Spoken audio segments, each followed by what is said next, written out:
You're listening to Not the Sermon with Eric and Jamie. All right, Sermon Knots. Man, you guys are so lucky. Here's why you're so lucky. You have another short to listen to this fine Monday morning. Although I don't know that all of you listen on Monday mornings. I think a lot of you listen on other days. And so whatever morning it is, or afternoon, or gosh, let's say evening, I know you're enjoying this. My wife is shaking her head at me disapprovingly. Never evening, always Never? morning. Yep. So guys, this is my wife, Tiffany. She joined us on an earlier short where I told the story about when I almost paralyzed a middle schooler. Yeah, I've been trying to forget it ever since. It's an excellent experience. And then we have, you guys know him, you love him, the other co-host of Not the Sermon. Jamie's work wife. You know what's funny? You two are the people I spend the most time with. I know. And what's funny is like when me and Tiffany get together, we're like, how's Jamie? What's been your experience What are with him you today? seeing right now? Because I've been having this issue. We compare notes. Yeah, we do. So It takes two of us. Yeah. This was just an intervention. I thought this was a short, but have you seen Tiffany? What's he doing with the beard? Is he going from chin beard back to full beard? How are we? The problem is he doesn't know. He doesn't know. He doesn't know what he's doing. She's right. I don't know. And that really stems from his childhood, I think. Don't you? For sure.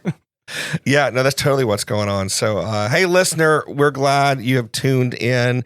Not much longer before season 3 starts, and boy, are you going to like that. So, I believe we're starting August the 10th or 11th. Monday, August 11th is our first release date for season 3, and Eric's looking at me like, I got no idea. No idea.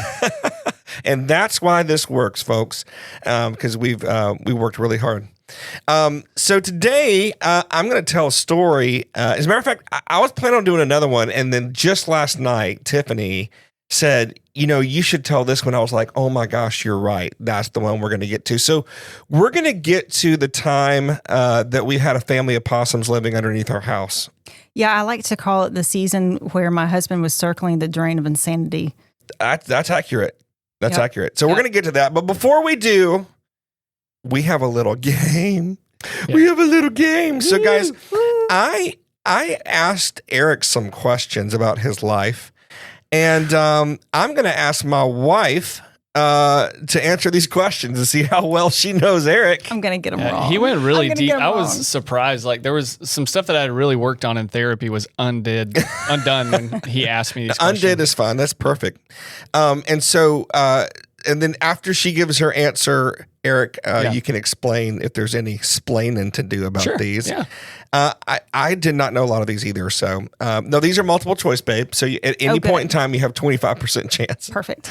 All right. And you can phone a friend, but you can't phone me or Jamie. That's right. Well, we're not friends. Yeah. So anyway. Wow. She's laughing. Folks, she's laughing. She's okay. She's laughing. She just didn't make any noise. I'm thinking about it. Yeah. We'll talk later, Tiff. Yep.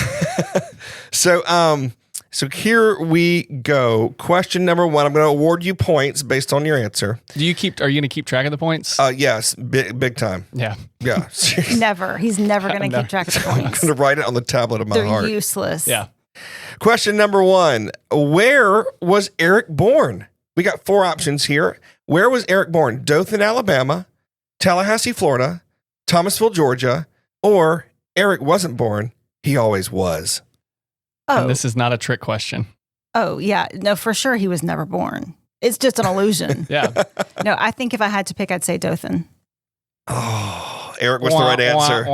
It's Tallahassee, Florida. Oh, dang. So this is where I'm a mutt in many senses of the word. Like mixed family, come from different regions of the United States. But I was born in Tallahassee, Florida. But my dad and his family, my dad's side of the family is from Alabama, hence why I'm such a staunch Alabama fan, which would lead you to believe that's exactly that right. I had been born there. But actually, I was like I'm an Alabama fan that's been to more Florida State games than Alabama games. Yeah. And Dothan, Alabama is where his story about the Thanksgiving story where the guy picked him up and the AR-15. And that's what I was thinking about, honestly. Yeah. I was thinking about that crazy So story. that happened right outside of Dothan, and listeners, you can go back. I don't even remember what episode, but I was actually, I would consider it kidnapped by a tow truck driver with an AK-47 and a pit bull dog. Yeah, you got to go back and listen. That is my favorite. That's my favorite Eric story ever. Okay. All right, Tiffany, you get 13 points. Okay. Good. Yeah. Just lost one. Sorry, 12. All right, question number 2. Which of these was Eric's childhood dream job? Okay, here are your options: pro wrestler, worship leader, rock star, or lawyer. Oh, pro wrestler. Pro wrestler. She's kind of Pro right. wrestler. Yeah? Yeah. Yeah, what would your pro wrestler be? What would you? I would be the flaming string bean. And I'd paint my body red. And you would jump from the top rope. Yes. And you'd be like, "Here comes the string bean." Yeah, I'd say get these legumes.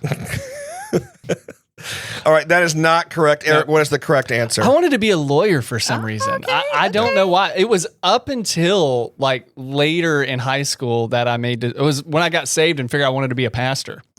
But yeah, law always interested me. I was the kid, like I would watch Forensic Files until 2:00 in the morning and like procedurals and like Law and Order and stuff like that. So that was kind of always my thing. I can see you being a really good lawyer, actually. That's why. Because you're quick. Hey, I'm a pastor. What's the difference? Well, he's always arguing theology. Yeah. Tiff, I'm going to give you 1 point just because I tried. I think you're pretty. So 1 point. Yeah. All right. Question number. I think you're pretty too, Eric, but you don't get a point. No, he didn't. All right. Number 3. What was Eric's first car? Jeep Grand Cherokee, a shot out 1983 Camaro, a Chrysler minivan, or a brand new Dodge Ram? Oh. This is like an impossible. There would be no way for you to know that. There would be no way. Yeah. All right. Jeep Grand Cherokee, shot out 1983 Camaro, Chrysler minivan, or a brand new Dodge Ram? I'm going to say the shout out Camaro. No, I wish. That would have been awesome. Yeah, right? no, I had a 1997 Jeep Grand Cherokee with no air conditioner or radio. Mm. So it was nice. You got to earn those. Yeah. You got to earn the AC and the radio. Yeah, no, my vehicle history was one of leveling up each time. Yeah. So I've owned quite a few. That has been like one thing. The truck that I have now is the longest I've ever had a vehicle, and it's only 2.5 years. Do you know my first vehicle, baby? Was it the little black truck? Yes. Blackie? A little Chevy S10. We call it Little Blackie. And stick shift? Yeah, you stick shift. And we put it had good speakers, man. We put some really nice Alpine speakers in there, and it was bumping. Yeah. You tried and failed to teach me to drive a stick shift that truck. That was a bad experience. Yeah. It was a bad experience. We never tried it again. I have whiplash still. I know. Same. So what was your first vehicle? My first vehicle was a bright blue Dodge Neon. Oh, okay. Yep. I shared it with my mom at first. Yeah. And then it was mine. That's what I was driving when Jamie met me. Yeah, when we got married, you're still driving it. I was still driving it, yeah. Yep. Nice. So that is the story of first cars, you guys. All right. Tiff, you have 85 points from that. Yeah. Perfect. Yeah, it was a really high point question. So Yeah. Number 4. All right, babe, here we go. Which of these fears does Eric secretly have? This is a real fear. One of these is a real fear. A, clowns. B, Chick-fil-A running out of sauce. C, being asked to pray in public without warning. Or D, finding out that life is meaningless. So clowns, Chick-fil-A sauce, praying in public without warning, or existential dread. Or life is meaningless. I could make a case for all of these. Yeah. I think I probably could too. Every single one I could make a case for. But just because I feel like it's a universal fear and I don't know the answer, I'm going to say clowns. No, not at all. Hey, you're not going to believe this story, but there was a period of time in my life where I wanted to be a clown. Really? Oh, for sure. I was committed. Some would say you are a clown. It was my junior year in high school, and for some reason, I just became obsessed with clowns. And I looked up clown schools. I was like, okay, this is probably not going to happen. But well, you're not going to get paid. You could ask my wife if that was once seriously a consideration. We were dating then. So you went from wanting to be a lawyer. Yeah. To wanting to be a clown. Yeah. In the same span of years. Let's just say I was dating clownhood. Okay. He wanted to be a circus lawyer. Yeah, circus lawyer. There's a lot of accidents that happens at circuses. You'd be surprised. You want to represent the elephant that bounces on the ball, that balances on the ball. Yeah. So what's the real fear? Existential dread. Yeah. I felt like finding out that life is meaningless. Yeah, because I've thought about this. It's like, especially as a Christian, when you dedicate your whole perspective and worldview to one particular thing. What is it? Is it the Alvin Plantinga that said? Plantinga, yeah. Like basically, if they asked him, "What if you find out this was all a lie?" He's like, "I still wouldn't care. I still would have been a Christian because it's just a better way to live." Like, oh, that's Pascal's wager. Pascal weighs. Yeah. Pascal. What did I say? Plantinga. Yeah, but no, for real. Like Plantinga was middle knowledge. Doing all of this and then just like that being it, I think would be. Yeah. Yeah. Sorry to get listeners. Listen, y'all need to know Eric is like literally one thought away from an existential crisis at any point in time. I can't even look at myself in the mirror. I have to. Am I real? Look, there was a point in time where I would try to sneak up on the mirror, and I actually did it a couple times. That's a Theo Von joke. All right, babe, I'm going to give you 3.14. I'm impressed. I keep getting points, and I've gotten everyone You get wrong. zero. Like I've gotten zero right. I am fighting a fence right now. Okay, you know what? 0 points. Thank you. Thank you. Yeah, they're all no points at all. No, I don't need any points. Okay, you know what? -1 point. For your humility, 100 points. No. Hey, I give out the points here. For me misgiving you points, 100 more points. Good. I'm okay with that. Yeah. All right, question number 5. What is Eric's go-to fast food guilty pleasure? A, the Arby's Greek gyro. Some people say gyro. That's wrong. It's a euro. Yeah. B, Taco Bell Mexican pizza. C, McDonald's $5 meal deal. Or D, Burger King Impossible Whopper. Well, it's not that. So I'm going to say Arby's. It's not that. That's mine. Mine is Arby's. Why can't it be his too? Because it's not. It's not. What is yours, Eric? So the $5 meal deal at McDonald's, there is nothing, and I'll say this, and I said what I said, there is no fast food restaurant that can beat a McDonald's fast food meal when the McDonald's is good.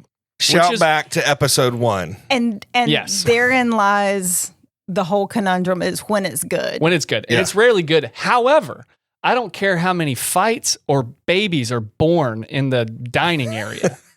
I will frequent a McDonald's. Yeah. Yeah. Listener, we are not supported financially by Arby's, but go ahead and pull over on the side of the road, look up your nearest Arby's and go and get that Greek gyro. If there's anyone from McDonald's corporate listening, stop allowing pregnant women into the lobby. Yeah, or at least stop allowing them to give birth while they serve you fries. Yes. Okay. All right, number 6. And I'm going to give you 2 points. That's what the Holy Spirit's telling me right now. So number 6, which of these is something Eric has actually done? Okay. Preached barefoot. He brought a pet dog back to life. He committed a hit and run, or he's spoken with the President of the United States. Oh my gosh. Preached barefoot, brought a pet dog back to life, committed a hit and run, or spoken with the President of the United States. No matter what you choose, they all might have a story behind them. Whichever one is true definitely does. I'm vacillating between preaching barefoot and bringing the dog back to life, but it's probably actually the president. So I'm gonna. Oh, it's the president. It's the one you didn't even mention. What? Hit and run. Is there a statute of limitations on this? I paid my debt to society. Oh, it's a dog. No. I thought you told a story in one of the podcasts about No. So technically I was charged with a failure to yield, which is when you leave the scene of an accident. So I'm 16 years old. And I am driving to meet Sierra. We had just started dating. And this might have been our second or third time going on a date. And where I lived, there was a really dangerous intersection. It was like where 2 highways meet. It wasn't even like a road to highway. It was 2 highways meet and yet one has to stop. And I just kind of go for it. I did a stop and go. I just stopped booming and didn't even look. There was a car coming the other direction and to dodge me, they flipped their vehicle into the ditch and rolled. Wow. Oh, and so I drove off. Yeah. So I just so let me explain myself here. The vehicle rolled. And so I saw the car kind of act weird and I was like, oh man, I almost hit that person. And I take off and I look in the rear view and see the thing flipping in my rear view. And so I turn white, like the blood leaves my body. Mm-hmm. And here's the thing. It only happened like 20 yards from my house, my Wow. driveway. So I turn around and I don't stop. I go straight inside, and my parents are like, "Oh my gosh, we thought that wreck was you." And I was like, "No, I caused it." And so the cops show up, and without implicating any other family members in any crime that allegedly may have happened, we eventually walked over to the scene of the crime where I fessed up, but I was charged with a failure to yield. Yeah.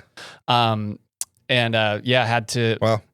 but I was young. Dang. They really didn't, there wasn't a ton of ramifications. I mean, the insurance dropped me and stuff like that, but Wow. Yeah. Well, Tiff, I'm going to give you 71 points because you have not committed a hit and run. Yeah. Thank you. You're And welcome. just so everybody knows, I didn't hit a human being. And technically, there was no contact between me and the other vehicle. In fact, as my insurance agent coached me to say, they overcorrected. No, they did. No, dude, if they flipped their car. No, they really did. That was that's ultimately what got me out of trouble, was people who witnessed the incident saw that my nose was barely in the road. It was not in their lane yet. This person jerked the wheel and flipped into the ditch and then committed insurance fraud on this case, in which case it was all dropped. So that's why they didn't go after you. yeah, They're and I like, printed all these like free Eric t-shirts, like hashtag free Eric, and I didn't even get to use them. all right, last question. Here we go. Which Bible character did Eric say related? Well, I'm sorry. I typed this out. I typed this out wrong. Which Bible character did Eric say he related to the most? Peter, Paul, Mary, Jesus. So Peter, Paul, Mary, or Jesus, which Bible character does Eric relate to the most? Or Elizabeth was barren. Okay. I'm going to say Peter. That would be me. Oh, I know it's you, but it could also be Eric. If I said it's not like Jesus and it's not Mary. yeah, if I said Hannah or Elizabeth, it would technically be right because I can't have kids. That's true. No, it's Paul. I relate more to Paul. Okay, I got so- bit by a snake one time and people wanted to worship me. And so, yeah. I was gonna guess Paul. Yeah. Here's the reason I didn't. It's because we just went over how you're an overthinker and prone to having an existential crisis. Yeah. And so I thought Paul was pretty direct with No. like the way he dealt with things. Yeah, he also talked about, like, he wrote, like there's Besides one that- chapter in Ephesians that's one sentence. So that reminds me a lot of Eric. Yeah, Doesn't know when to stop. Yeah, I don't. We've realized that I don't know Eric at all. I know. You didn't get a single one right, Not did you? one, which I feel like it's actually harder to do. You think that By accident. You have to try. I would Yeah. get one. I feel so known right Well, Eric, thanks for sharing these moments of your life. And listener, you now have some fodder to guess his password with. now. Yeah. Yeah.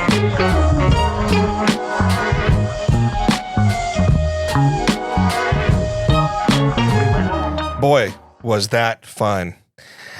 So, hey, we're going to, what are you doing, dude? This is half of a heart. You have to. Oh, I have to He do the wants other you to side? complete his heart with your I don't hand. know how to do that. Oh, there we go. Okay. we just God, I wish Now I we had look like a bunch of Oh, I wish I had a picture of that. Swifties. Okay. All right, Tiff, we're going to tell the story. You said I was on the brink of insanity. Yeah. You were circling the drain. No, it's true. I was. So, listener, here's what happened. We used to live in an older house that had a crawl space underneath, and we began to hear some noises underneath, and our dog began to, especially at night, like just really start barking at the floor. At the floor, at the walls. We couldn't get him to stop. It was keeping Yeah. us up all night. And we were like, his name's Chewy, and he thinks he's cool when he's not. And I was like, Chewy, dude, you drive me crazy, man. I mean, every single night, multiple times. Like, he would wake us up barking. And I knew there's something in there. And I went outside, I looked, the entrance to the crawl space, the door was open. And so I was like, oh man, something's gotten in there. And so I was talking to someone about it, a friend about it. And they said, hey, use mothballs. Animals don't like the smell of mothballs. And so when you put them underneath the house, it'll drive them out. Now, did we know what it was under the house when we used the mothballs? Well, at first I thought it was feral cats because there were a lot of cats in the neighborhood. Right. We did think it was cats. But at this point, we still weren't sure. We weren't didn't sure. know it was possums. Okay. Okay. I thought it was miniature horses, like the way that you were talking about. That was your house. You forgot. Oh. Yeah. And so I did know when they said mothballs, I found out later they meant like 1 or 2. Well, I think we said how many, and they said 2, and we took that to mean 2 bags. 2 whole bags. Now, listener, they meant 2 whole mothballs. If you've never smelled a mothball up close and personal, it's poison, and it's an incredibly strong smell. And so I, being the genius that I am, went to some Dollar Tree store because there's one on every corner, Family Dollar, and bought 2 bags, and a bag had like a dozen. So I'm throwing like 20 something mothballs underneath my house. Okay. And because I think this is getting rid of whatever animal. We felt like if a few is good, more's got to be better, right? Of course, right? Like that's common sense. And I asked them, I said, won't it smell? They're like, no, it's I was like, okay. You know what they call those in Europe, right? They call them cancer balls. I'm sure they do. And so I did that like in the afternoon. Okay. So that night, the smell is just terrible. Yeah. It's bad. It was creeping up through the vents, through the cracks of the floor, everything. You were at an event or something? You were gone that night? Yes, I think I was at a VFC ladies event. Okay. Yep. So I'm panic. Y'all, I don't panic. Like I really don't panic much. I probably should more, but I'm panicking at this point. I'm like, oh my gosh. Like I have ruined my house. Like it's gonna smell like this forever. I don't know what to do. I had read like get coffee grounds. Yep. Put that out. Like just throwing whole bags of coffee. You're not even opening them. You're just throwing them under the house. Just chunking them.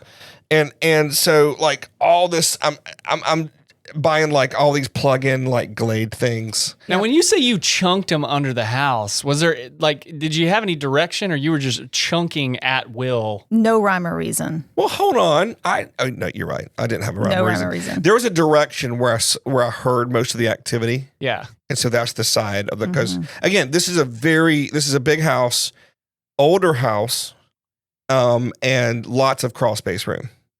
Yep. And so it was awful. The kids had looked up like on the internet. Oh yeah. Our oldest, who already, struggled big time with anxiety, was Googling, can mothballs damage your health? And of course, it was like, yeah, it's poison. It can kill you. Cancer. You're going to get all types of incurable diseases. Look, guys, don't go to WebMD. Like if you type in what happens if I breathe in oxygen, it's going to tell you that it's going to give you cancer. Okay. Don't do it. Don't do it. Will cancer give you cancer? No, oddly enough, cancer won't give you cancer. The 2 cancers will fight to the death, and you won't have any. They cancel each other out. So my kids are mad at me. I feel stupid. So I'm panicking, and it's like 1 or 2 in the morning. I can't sleep. My eyes are burning. Yeah, all of our eyes were burning. They were red. Yeah. Oh, that's terrible. It was terrible, dude. Did anybody like make a "what's that smell? Your upper lip" joke while that was going on? We're all trying not to get cancer. All jokes were suspended for about 24 hours. Lip? So I call. I'm thinking, who do I know that's crazy enough to go under the crawl space of my house and collect these mothballs, knowing that there's some sort of wild animal under there? And it's our associate pastor Tim's son. Yeah. Shout out. I call him in the middle of the night because at any point in time he might be up anyway because he's that kind of dude. And I call him and I'm like, bro, I need a solid. You can name your price. I need you as soon as possible to come over to my house and collect these mothballs, man. I'm panicking. I need help. Homeboy shows up first thing the next morning. Yeah. He gets the message. He comes on over, shows up in a hazmat suit. Yeah, let's go. Which was a really wise choice. Yeah. Given the predicament. Goes in, starts cleaning up all these mothballs. By the time he's done, his eyes are burning, even through this suit. Through the hazmat suit. So this guy, though, you made his day. He, at one point, bought a hazmat suit because he thought he might need it. Dude, got to use it. And that he was did. The day. Yeah. I feel like Phoenix has a hazmat suit, too. Yeah, he may have one. But yeah, this guy's like, he found it at like an Army surplus store 7 years ago and was waiting for Just waiting for the chance. chance. Good for you, man. Good for you. Did we all stay the whole night? I feel like we left. I feel like the kids and I left and stayed at your parents' or a hotel or something. Like there was no sleeping. Wow, I bet you felt like a real man. Yeah, no, believe me, this is I don't do a lot of stupid things. Just poisoned your family. Now they're sleeping at a hotel. But what I do is I save up all my stupid into one big stupid moment. Yeah. And it's just like 10 out of 10 stupid. Yeah, I like to let out a little bit of stupid all along the way, but you definitely I save mine up. You save yours up. And then I do something so That's a good unbelievably. digestive tip too. So we call ServPro, which is like like an industrial cleaning service. Yes, Yep. and they're the guys like, you did what? I'm like, look, I don't want to hear it from you. He's like, give me your man card, sir. Yeah. He's like, can I? He's like, anyway, I deserved it. So anyway, so they do what they call burping the house. Do you remember that? Oh yeah. They open all the windows, all the doors. They have these industrial grade fans and stuff. It worked. It worked. Finally, we got the smell out. But here's the problem. We're all back to normal. Everything's great, right? No, there's still some sort of animal underneath my house, and my dog's keeping me up all night. Okay. The fact that there could be 2 bags of mothballs under our house for a couple days and those animals survived that. Mm-hmm. They love that. You didn't know that? I think it turned them into like a biochemical version of themselves. They call it another name for mothballs besides cancer balls is creature balls. So here, I know there's something. So I can tell they're coming. What are y'all doing? So I can tell there's something coming in and out from under the house at the AC conditioner, like the air conditioner, the AC unit is where they're getting out. So I call some other group. I forget who it is. A pest control group. Pest control. Yep. And they do this. The whole city knows what The you've whole done. Yeah. city. They use something called construction cloth, which is kind of like chicken wire, but the holes are like a lot smaller. And they dig down into the ground and they basically block that, right? Yep. To make sure that nothing can come in and go out. I close up the door to the crawl space and I'm like, let's see what happens. And I didn't want them to die underneath the house. That'd make the smell really bad, all right, when they all die. But I knew there were other options for them. So I get out, we had a security camera. I take it down off of where it's mounted on the house and I put it in front of one of the vents where I know something can come in and out. The motion detector goes off at about midnight that night. And I see on my screen the largest possum I've ever seen in my life. Yeah, still to this day. Guys, I like bigger than our dog is small, but way bigger. I would say like the size of my whole torso. Yeah, brother, you should have called Chris Hansen because you had a predator under your house. I did. This thing was massive, and she was carrying like little babies all on her, and I'm like, oh my gosh, there's a whole family, a colony of possums, a commune underneath. Now, here's the thing: possums are actually good. Like they eat ticks. Like they have their role in the biosphere. Right? They have their purpose. The problem is underneath our crawl space, there's all these exposed wires, and you could hear them scratching around. And they're going to do something to the house if they don't get out. Right? So I know some of the animal lovers are like possums. First of all, they're ugly, and don't act like they're not. Okay. Oh, they're hideous. But they open their nasty teeth mouth and like. Yeah. Right, they hiss at you and stuff, and so. But I wanted them out in a humane way. I set traps. Right, they don't go for the traps. And everyone's like, but did you try tuna? I tried everything. We tried everything. This was a multi-month situation. It was. It took me. I thought I was smarter than a possum, but I'm not. I'm not smarter than a possum. This sounds like a weekend event here. This was months of our life. This thing outsmarted me at every turn. Like seriously. And I would set the camera. I was like, I'm just going to shoot it. I'm going to shoot the mom in the face. And I did. With our son's BB gun. Yeah. So we had it was a pellet gun and it had these, what do you call the bullets, Eric? Pellets? Yeah. But what do you call them when they hollow point? Hollow point. So they had hollow point pellets, which, I mean, that'll kill an animal. Yeah. And so I'm waiting for the motion to go off. It goes off. I've got a video of it. I shoot the possum in the face. Yeah. And it like jerks back, like, what was that? And then keeps going. Yeah. I mean, it was like. Yeah, I need to paint a better picture. Well, what you didn't know is possums don't have facial nerves. Well, I'm just kidding. I don't know. That would make sense in this case. So I need the listeners to understand from my perspective. Every night, once we set that camera up. Yeah. At around 3 a.m., between 2 and 4 a.m., what would wake me up was not the motion detector of the camera going off, but my husband crawling out of bed at 3 a.m., putting on his pants and picking up a pellet gun, probably smearing something on your face. Did he army crawl to the back door? Yeah. You know what? He was laying in the tall grass so that they wouldn't see him. That's probably mumbling something. And that right there, those nights that was happening, I thought, this is how I lose them. Yeah. This is how it goes. The possum will win. Yeah. The possum's going to win. All my South Georgia listeners, y'all need to chill out, because right now you're thinking, why don't you just shoot it with an .7 buckshot? What, you've got your solution. First of all, I lived in the city at the time, and you're not allowed to shoot a gun in the city limits. I know it happens, but we're right in the middle of the city. Our neighbors would have gone nuts. Yeah. Oh yeah. Well, back in '04 when I was in Afghanistan. Second of all, where they were coming out, I had isolated all the pot, because I would stop one place where they entered and exited the crawl space, and then they would find another one, right? So I'm chasing them, right? I finally sealed up every single possible spot, and so they're coming in and out of one, and it's right where the electrical main comes into the house, and so I didn't want to risk shooting that. Mm-hmm. And so it was genuinely impossible. And it was a family event. I remember being scared to try to shoot that pellet gun at the possum, but I thought, I got to do this for the good of my family. So if you are gone and I happen to be home when I saw those possums coming out, I would pick up that gun and go out there and try to shoot it. Our oldest son, Ethan, who's been on the podcast before, and one of his good friends, they camped out. They did. Waiting. They had the motion detector with them. They were right there in front of the area, camped out waiting on the possum. So I'm telling you guys, it was wild. And I'll tell you what you didn't do, is you never asked him to leave. That's true. I should have just used my words. I mean, he had rights. He had rights at that point, and you squatters' rights. You needed to serve a 90-day eviction notice. That's true. Finally, we'll bring the story to a close. Finally, I had sealed up everything, and I had to the mama would come out at night and would go foraging for food. And I saw her on video.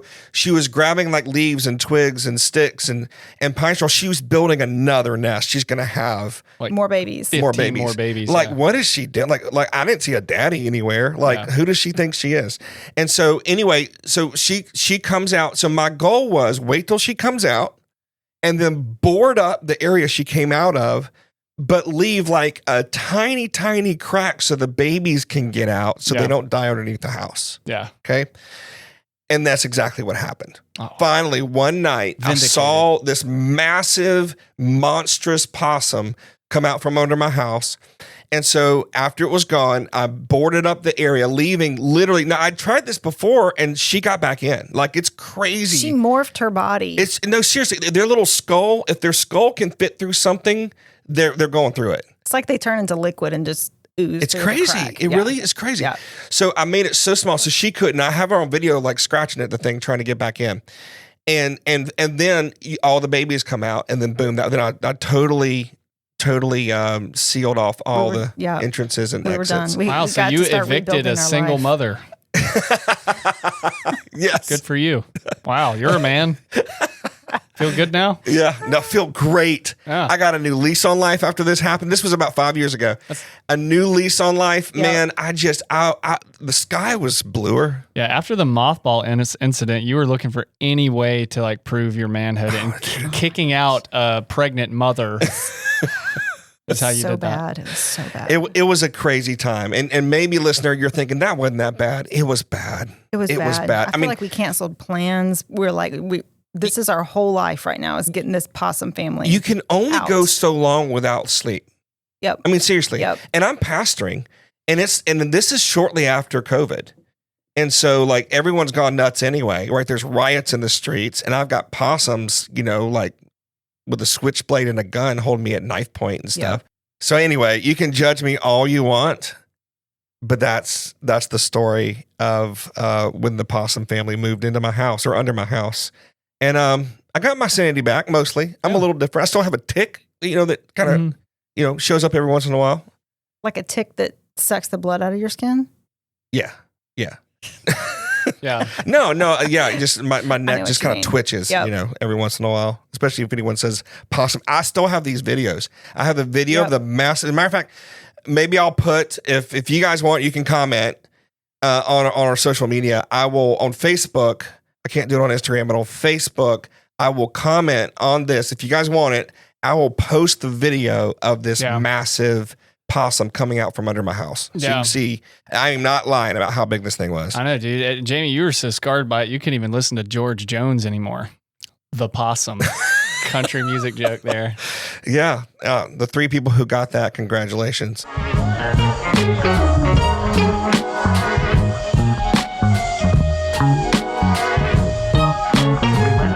Wow. Well, guys, thanks so much for tuning into this short. Like I said in the beginning, almost there. We're headed straight into season 3. It's going to be an amazing time for you and me. Yeah, you'll see.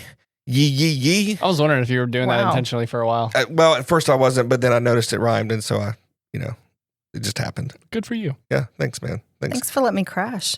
Yeah, you're welcome, babe. I feel like I'm in an elite group now. Those that have been on twice. Yeah, an elite group, people who don't have, who don't make good decisions. It's an elite squad known as the Special Victims Unit. Dun, dun. Dun, dun. Well, hey, guys, thanks for listening to Not the Sermon.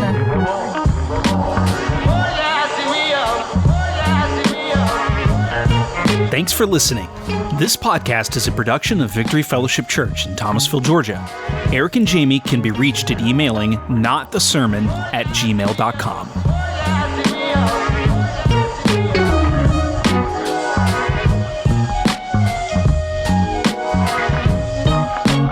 Father to the fatherless, defender of the little kids, gracious and compassionate, wasn't his